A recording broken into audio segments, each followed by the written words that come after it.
In today's video, I will be walking you through how to use Voyant's investment return insight to problem solve in your client's plan. And the plan that we're looking at today, I'm going to turn on the details really quickly to see what might be happening in this client's cash flow in their retirement years. So we can see that they have some taxable savings in the early years, then they move on to their retirement savings, which is also known as tax deferred savings, and then they move into their tax-free savings, and then their liquid assets are depleted around age 87 for the spouse.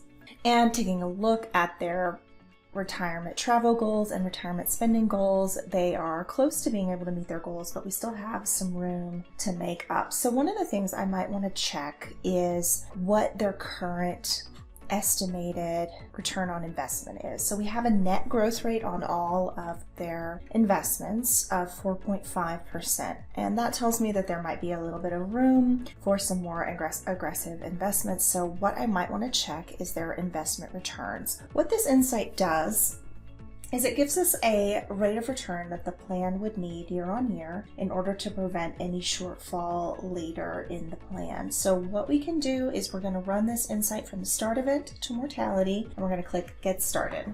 And we can see that we're getting a 5.88% rate of return, and that means that the software has determined that the clients would need 5.88% each year in the plan to avoid that shortfall that we saw later in the plan. And we can compare and contrast the two plans by selecting Compare to Plan. You can see the difference.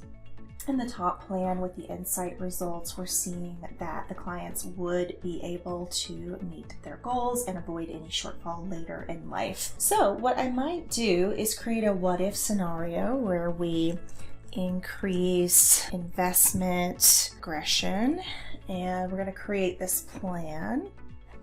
And what I could do now is go into each of their investment types and adjust their growth rate. One thing to keep in mind is that the fee rate is going to grow net of fees. So you want to keep that in consideration when you're entering the growth rate here. So let's say 5.88, and we'll do that for each of these investment types, and so on and so forth.